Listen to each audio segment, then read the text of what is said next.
하루 한 장 시작하겠습니다. 기도하겠습니다. 하나님, 우리를 향하신 사랑과 위로가 듬뿍 담겨진 이 응원의 말씀, 계시록을 허락하여 주시니 감사드립니다. 오늘날 세상 소망이 가는 때이지만 우리 주님이 주시는 소망이 더욱 커질 수 있는 은혜 주시니 감사드립니다. 주님 다시 오실 날을 우리를 부르실 그 나팔이 불릴 때 호린이 변화되어 주님과 영원히 함께할 기대와 소망이 우리에게 있게 하여 주시니 감사합니다. 역사는 종말로 향해 달려가지만 하나님의 나라는 완성을 향해 가고 있습니다. 오늘 이 말씀이 심판으로 향해 가는 인생을 완성으로 가는 인생으로 바뀌어지는 생명의 말씀으로 역사하여 주옵소서. 성경님 함께해 주시옵소서. 붙들어 주시옵소서. 감사드리며 예수님의 이름으로 기도드리옵나이다. 아멘. 우리 1절 요한계시록 21장 1절의 말씀을 보겠습니다. 또 내가 새 하늘과 새 땅을 보니 처음 하늘과 처음 땅이 없어졌고 바다도 다시 있지 않더라. 아멘. 이제 드디어 기대하고 고대하던 새 하늘과 새 땅이 드러납니다. 이곳은 처음 창조의 회복이자 동시에 이를 능가하는 새 창조의 완성인 곳입니다.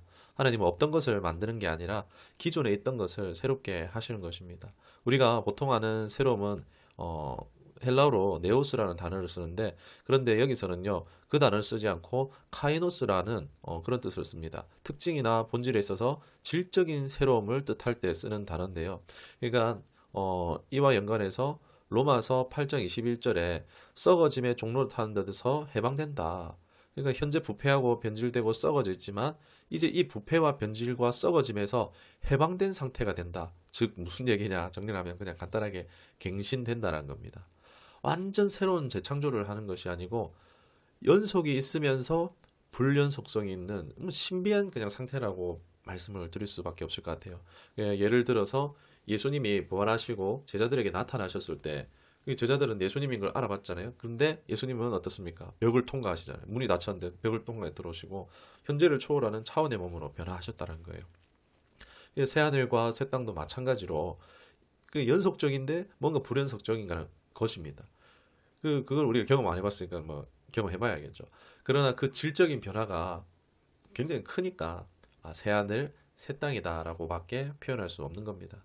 마치 예를 들어서 한 알의 씨앗이 땅에 썩어지면 어떻게 됩니까? 그것이 꽃이고 나무로 자라나듯이 연속적이지만 불연속적인 그 이상의 뭔가 질적 차이가 있다는 겁니다.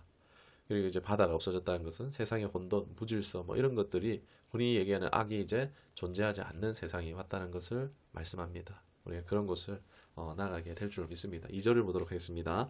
또 내가 보매 거룩한 성 새 예루살렘이 하늘로부터 하늘에서 내려오니 그 준비한 것이 신부가 남편을 위하여 단장한 것 같더라.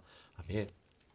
거룩한 성 새 예루살렘이 등장합니다. 그 모습이 11절 이하로 보면은 자세하게 묘사가 되고 있는데 흔히 생각할 때 이야 휘황찬란한 모습 보면서 이야 내가 지낼 곳이 저렇게 좋은 곳이야 라고 생각을 하는데, 저도 처음 성경을 읽을 때는요 뭐 또 가르쳐 주길 뭐 천국 막 잡고 이러니까 그런 줄 알았어요. 그런데 말씀을 잘 보면요 새 예루살렘은요 우리가 살 거주할 장소가 아니라는 거예요. 실은 바로 교회의 완성된 모습이라는 것입니다. 오늘 본문의 9절 10절을 미리 보면 어린 양의 신부 보여줄게, 누굽니까? 교회죠. 따라와봐 하고 보여준 게 짠 새 예루살렘을 보여줍니다. 그러니까 곧 바로 우리의 모습이 새 예루살렘으로 묘사된 겁니다. 교회는 뭐죠? 건물이 아니고 공동체입니다. 그러니까 구원받은 믿음의 공동체가 신부 화장보다도 더 비교할 수도 없이 변화되어진 것이라는 것입니다. 계속 말씀하겠습니다. 3절입니다. 내가 들으니 보좌에서 큰 음성이 나서 이르되 보라 하나님의 장막이 사람들과 함께 있음에 하나님이 그들과 함께 계시리니 그들은 하나님의 백성이 되고 하나님은 친히 그들과 함께 계셔서. 아멘. 그 이유가 뭘까요? 바로 하나님의 장막이, 즉 하나님의 임재가 그들과 영원히 함께하기 때문이란 거예요. 우리는 하나님의 형상입니다. 이 형상은요 본래 뜻이 비추는 뜻을 가지고 있어요. 물에 비치듯 거울에 비치듯이 비친다는 뜻을 가지고 있어요. 그런데 앞에 있는 게 없어지면 비춰줄 게 없겠죠. 그러니까 그 앞에 비출 게 없어진 인생이 우리의 죄된 모습이라 생각할 수 있겠습니다. 그런데 이제는 어떻습니까? 하나님이 함께 하시는 거예요. 완벽하게 이제 하나님 함께 하시는 거예요. 즉 하나님의 영광과 모든 속성들이 형상인 우리에게 연합되어 함께 할 때 그 하나님의 영광이 여지없이 비춰지는 거예요. 세상 무엇과도 비교할 수 없는 존귀한 존재로 존재할 수 있게 된다는 겁니다. 원래부터 사람은요 하나님 없이는 아무것도 아닌 것입니다. 참으로 내가 나댈 수 있는 것은 하나님의 영광을 투영하고 비출 수 있는 존재로 살 때 진짜 내가 나된 인생을 살 수 있는 겁니다. 이 땅에도 그렇습니다. 보면은 진짜 주님과 동행하는 그 사람은요, 뭐 외모 상관없이 빛나 보입니다. 얼굴이 아름답고 멋있어 보이고 존경스럽습니다. 그런 저와 여러분 되기를 주님의 이름 축원합니다. 우리 4절을 보도록 하겠습니다. 모든 눈물을 그 눈에서 닦아주시니 다시는 사망이 없고 애통하는 것이나 곡하는 것이나 아픈 것이 다시 있지 아니하리니 저런 것들이 다 지나갔음이라라. 아멘. 이제 이 4절이 어떻게 보면 계시록을 마무리하면서 이 계시록을 왜 기록했는가라는 기록 목적이라고 할 수 있는 구절입니다. 예를 한번 들어볼게요. 뭐 드라마나 영화에서, 그러니까 로맨스 드라마나 영화에서 서로 사랑하는 주인공 두 사람이요, 막 수많은 시련과 어려움 막 겪는 이야기가 나오잖아. 막 방해하고 안 된다 하고 막 끌어말리고 막 이런 막 어려운 이야기들 계속 나오죠. 그러다가 이제 엔딩쯤 가가지고 어떻게 합니까? 두 사람이 이제 결혼을 하는 거예요. 그리고 막 기쁘고 감격스럽고 이제 그 모든 이제 순간들이 끝이 이제 결혼식 끝나고 단둘이 있을 때 이렇게 말하겠죠. 뭐 주인공, 남자 주인공이 네 눈물 슬픔 이제 내가 다 가져갈게. 넌 더 이상 이제 힘들지도 슬퍼하지 말고 기뻐만 해. 뭐 그렇게 해줄 거라는 뭔가 신랑이 신부에게 해주는 막 속삭임 같겠죠. 얼마나 달콤합니까? 실제로 내가 사랑하는 사람이 이런 말을 해주면 간지럽긴 하지만 얼마나 위로가 되겠습니까? 그런데요, 하나님은요, 말만 하시는 분이 아니라 능히 하실 수 있는 분인 줄 믿습니다. 그렇게 하실 것입니다. 얼마나 하나님이 섬세하고 자상한 이 하나님의 사랑을 여기서 엿볼 수가 있습니까? 슬픔과 애통과 눈물과 고통과 곡하는 이런 모든 것이요, 이 사실은 하나님의 뜻을 어긴 죄에서 또 죽은 자들에 대한 애통에서 생긴 거잖아요. 이것은 근본적으로 사탄에게 기인된 것들이라는 거예요. 이 모든 고통과 슬픔 이런 것들이요.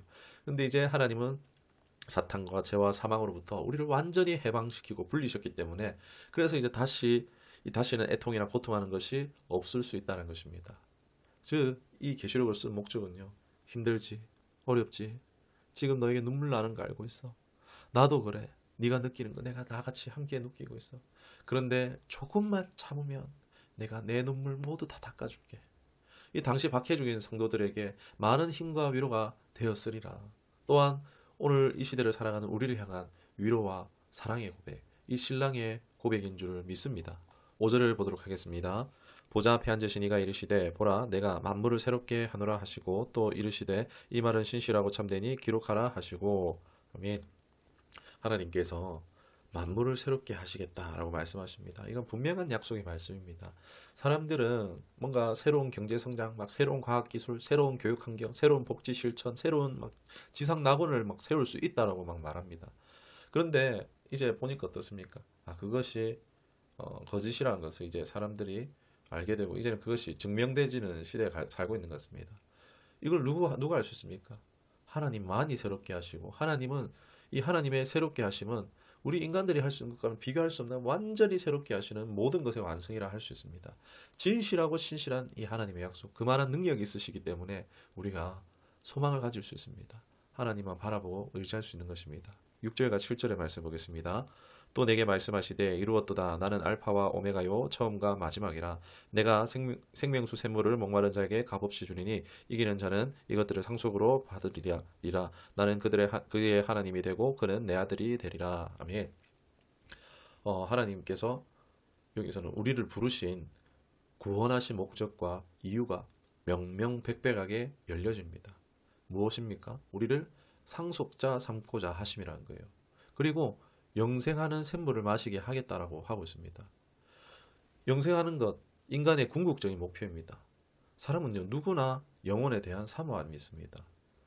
그 이유가 이 영혼이라는 것을 우리는 사실 경험해보지 못했지만, 삶에선 경험해보지 못했지만, 우리의 존재적인, 우리의 영적인 지문, 우리의 영적인 유전에 의해서 영원에 대한 향수가 있기 때문입니다. 그렇게 사람이 지원 받아졌기 때문에 영혼을 경험해보지도 않으면서 영원했으면 좋겠어. 우리 사랑 영원했으면 좋겠어. 이 순간이 영원했으면 좋겠어. 라고는 그런 이 개념을 쓰는 것입니다. 어느 존재가 영혼의 개념을 가지고 있겠습니까? 모든 피조물 중에 인간밖에 이런 개념이 없다는 것입니다. 하나님께 그렇게 지음받았기 때문에요. 예로 진시황이 어떻게 합니까? 불로초를 찾고자 했잖아요. 사람들은요, 이 땅에서 영생을 생각하지만 결코 사실 이룰 수 없을 것입니다. 이 땅에서 이 땅에서 영생을 말하는 건요, 이단입니다. 예. 잃어버린 하나님의 동산에서 흐르는 그 생명수와 생명나무의 열매를 먹어야 영생한다 할 수 있겠죠. 그리고 영원히 하나님과 이제 가족으로 사는 거예요. 모든 아름다움의 근본, 모든 사랑의 근본, 모든 생명의 근본이신 하나님, 모든 기쁨과 즐거움의 근본이신 하나님, 실수가 없으신 완벽하신 하나님, 이 땅에서 우리가 좋아하고 사랑했던 모든 것의 근본이신 하나님과 영원히 존재하는 것입니다. 세상과 제약을 그런데 이 땅에서 사랑했다면 어떻게 되겠습니까? 8절의 말씀을 보겠습니다. 그러나 두려워하는 자들과 믿지 아니한 자들과 흉악한 자들과 살인자들과 음행하는 자들과 점술가들과 우상숭배자들과 거짓말하는 모든 자들은 불과 유황으로 타는 못에 던져지리니 이것이 둘째 사망이라. 아멘. 하나님을 떠나 죄에 빠진 삶은요, 최후에는 이 둘째 사망에 참여한다는 것입니다. 얼마나 극명한 대조가 일어납니까? 첫째 사망은 당연히 육신의 죽음이고 둘째 사망은 영원한 형벌에 해당합니다. 누가 둘째 사망에 들어갑니까? 첫 번째로 두려워하는 자입니다. 하나님보다 세상을 두려워하는 자입니다.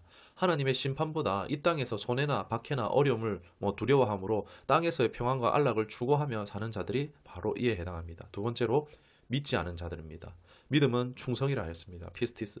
충성하지 않는 자들 또는 예수님의 가치를 알려고 하지 않는 자들, 예수 그리스도에 대해 야다하는 알미 없는 자들이라고 할 수 있습니다. 교회를 다녀도 거칠애로 형식적이고 다니는 종교인도 이에 포함될 수가 있습니다. 세 번째는요, 흉악한 자들입니다. 선을 떠나서 이제 아예 세상과 더러움에 몸도 마음도 물들어 버린 자들을 말합니다. 네 번째는 살인자들입니다. 하나님의 형상인 인간을 파괴하는 것은요, 곧 하나님에 대한 반역과 대적함이라고 할 수 있습니다. 다섯 번째는요, 행음한 자들입니다. 이게 성적으로 부도덕한 자들이죠. 은밀하게 자기 음행에 빠져서는 이 죄와 사랑에 빠진 것이기 때문에 결코 이 죄에서 돌이키지 않고서는요, 하나님께 가까이 갈 수가 없습니다. 하나님을 사랑할 수 없습니다. 나아갈 수도 없고 가까이 하려고 해도요, 하나님이 오히려 피하실 것입니다. 하나님은요, 질투하시는 하나님이라고 했습니다. 예를 들어서 동성애자는요, 동성애는요, 사실 성적 취향입니다. 자신의 성적 기호에 빠진 것이기 때문에요, 이건 사랑이 아닙니다. 이건 너무 심각한 죄입니다. 이 교회 다녀도 이 동성애자들이 교회 다녀도 아무리 착실히 다녀도요, 그들이 이 자신의 성적 취향이라는 죄에서 돌이키지 않으면요, 그들은 결코 구원받을 수 없는 것입니다. 자기 중심의 극치며 인간 죄악의 극치입니다. 그거는요, 하나님 사랑한다라고 할 수 없겠죠. 종교적인 형식, 외적으로 보이는 이 사람 선해 보여, 이 사람 착해 보여, 근데 이 사람 지옥 간다고? 아니요.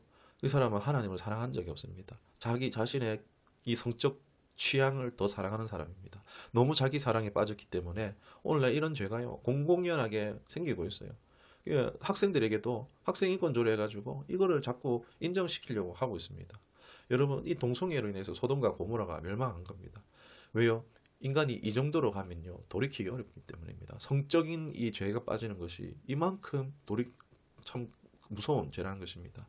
여섯 번째는 술객입니다. 마술, 점, 미신 등의 이 악한 영적 존재와 악한 영적 지식들을 가지고 사람들을 미혹해 하는 겁니다. 즉 하나님을 믿는 믿음에서 떠나게 하기에 하나님이 미워하시는 것입니다. 일곱 번째로는 우상숭배자들입니다. 하나님 가장 싫어하는 것 중에 하나입니다. 여러분, 신부가 외도하는 것만큼 신랑을 화나게 하는 게 어디 있겠습니까? 꼭 이것이 종교적인 우상 외에도요, 하나님보다 더욱 숭배하는 것, 더 높아진 것, 하나님보다 더 사랑하는 모든 것이 사실 우상이 될 수 있습니다. 현대의 우상이 뭡니까? 돈, 자식입니다. 우상처럼 사는 성도들도 많이 있습니다. 유의해야 됩니다. 그런데 이 깊이 보면요, 돈을 사랑하고 자식을 사랑하는 그 안에는요, 다 자기를 위한, 자기 유익을 위한 자기 숭배가 있기 때문에 우상 숭배를 한다는 것입니다. 여덟 번째는 거짓말하는 자들입니다. 진실을 말하지 않으므로 악에 동참하는 겁니다.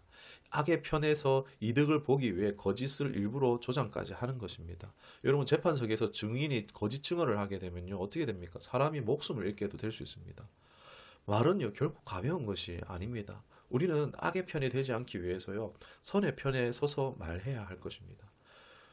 여기서 재밌는 건요, 앞서 6절에서 이제 8절까지 보면은 구원받는 자는 단수로 표현합니다. 그런데 둘째 사망에 빠지는 자들을 보면 자들이라고 해서 복수로 나옵니다. 얼마나 구원의 문이 좁고 협착한지, 찾는 자가 적음이라 말씀한 것 같이 분명히 말씀합니다. 사랑하는 여러분, 우리는 좁은 길로, 협착한 길로 가는 우리가 되기를 주님의 이름으로 축원합니다.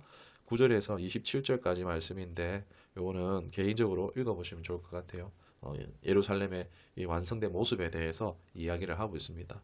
요거는 읽어보시면 좋고, 막 각종 금과 보석과 많이 나오는데 읽어보시면 좋을 것 같고요. 읽었다 치고 말씀을 계속 나누겠습니다.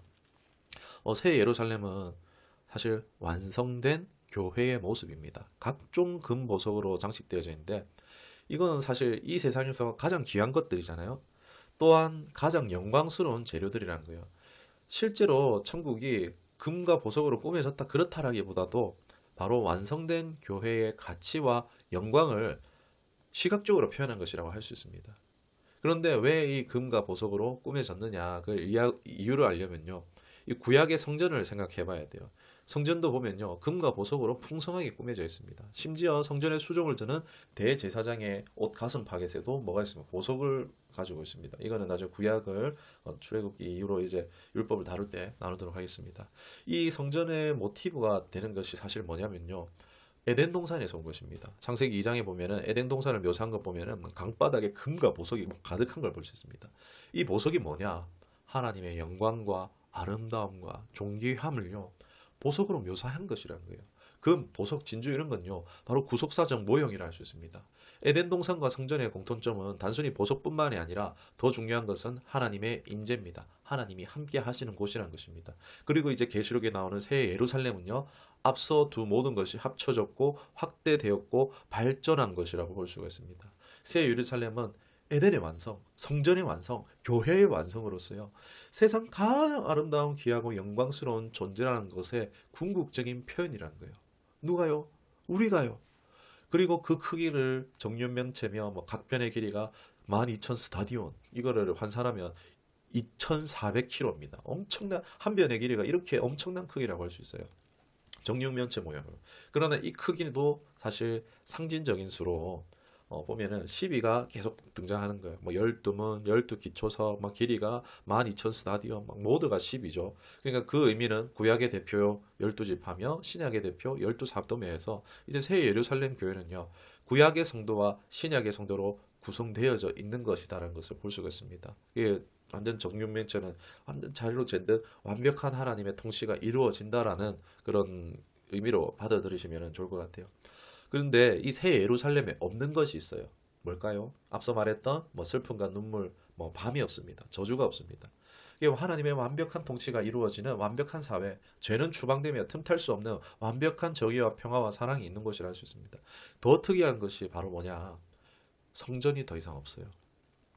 성전이 없는 것을 신기하게 요한이 봅니다. 바로 하나님의 보좌가 있는 거예요. 왜요? 그 성 자체가 예루살렘 성 자체가 성전이 되었기 때문입니다. 그 성의 모든 시민이 다 대제사장이란 겁니다. 하나님 앞에서 하나님을 섬길 수 있게 된 것입니다. 아담과 하와가 하나님을 대면해 보고 대화를 나눴던 것처럼 말입니다. 완벽한 하나님의 교제로 들어가는 겁니다. 그리고 우리가 이 땅에서 교제해야 되는 거예요. 이 땅에서부터. 우리는 이 땅에서 내 안에 오신 성령님을 통해 예수님 통치 안에 들어가기를 힘써야 합니다. 왜냐하면 예수님 안에서 우리는 하나님의 진정한 통치 영역 가운데 들어갈 수 있게 될 것이기 때문입니다. 이 세상을 살아가며 기대하며 사모하면서 살아가기를 주님의 이름으로 축원합니다. 그 주님과 이 땅에서부터 교제하시기를 축원합니다. 기도하겠습니다. 하나님, 하나님의 나라의 실제를 더 알게 하시니 감사합니다. 이전에는 금으로 지어진 휘황찬란한 뭔가 물질적인 부요한 물질에 기초한 그저 좋은 하나님은 그다지 별로 없어도 되는 그런 천국을 두리뭉실하게 생각했다며 이제는 진짜 하나님의 나라는 하나님과 함께하고 내가 그 어떤 영광과도 비견할 수 없는 존재로 새롭게 되어져서 뭔가 다른 게 좋은 게 아니라 내가 최고로 좋아져서 완벽한 연합과 사랑의 관계 속에 있는 것임을 알게 해주시니 감사합니다.